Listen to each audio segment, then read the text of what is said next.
Handstands are one of the most sought after poses, and that's not only because they look incredible, but because they have a lot to teach us about our body and balance. Most people struggle to learn handstand. They go about it without any technique or direction, aimlessly kicking up time after time, creating more bad habits than good. You might find balance over time, even with poor positioning, but it's not going to get you that handstand that you want, and it might even cause injury later. If you continue to practice handstand without doing any of the work to understand what's happening in your body and developing strength and stability in the right areas, you're going to stall. Gain more knowledge and train your body with specific exercises, and you'll be able to achieve that handstand you've always wanted. So why are handstands so hard? In this video, I'm going to tell you, plus the top 4 things that are preventing you from that handstand you've always dreamed of. And I'll also show you which areas you need to work on to achieve a straight vertical line. Let's activate that handstand.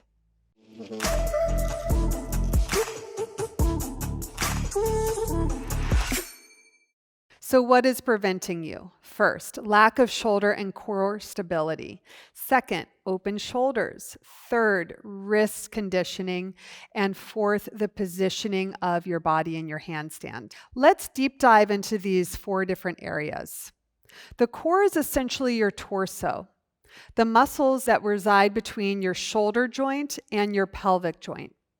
Now, your pelvis is more stable and your shoulder joint's more mobile.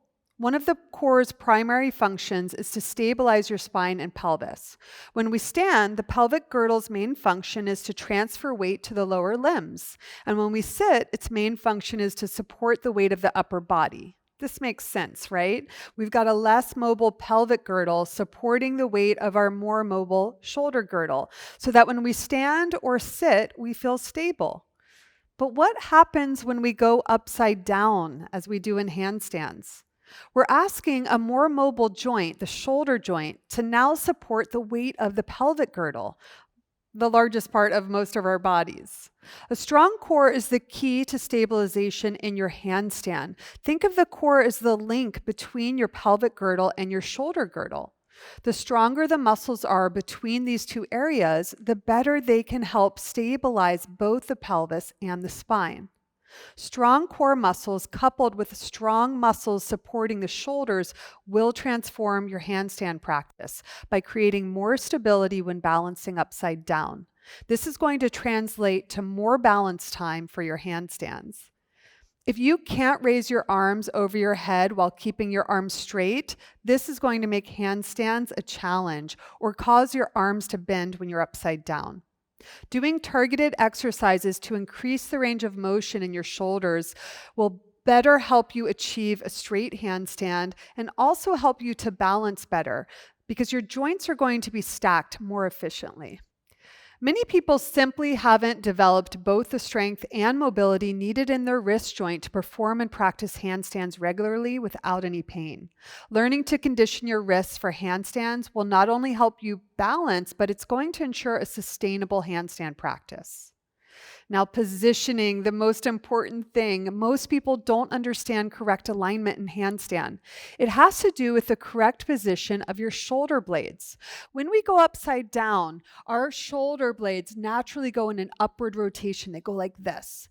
But I see a lot of people then adding on depression of the shoulders, this movement down.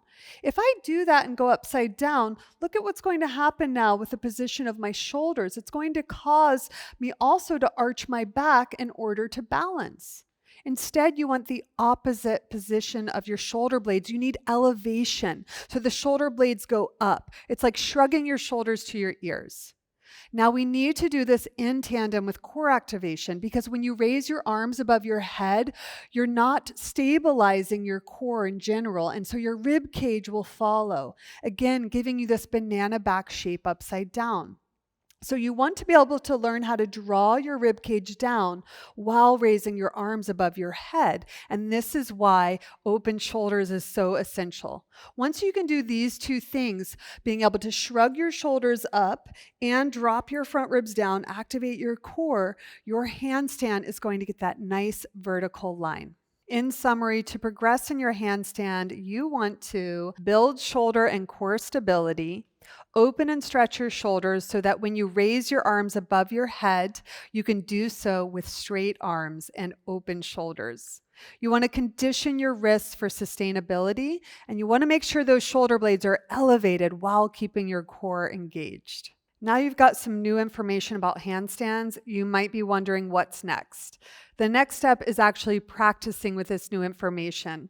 I designed an online program called Activate Your Handstand so that you can take these concepts and put them right into practice. This is a comprehensive, efficient, and effective series that teaches you alignment in handstands, core and shoulder exercises to help you build both shoulder and core stability.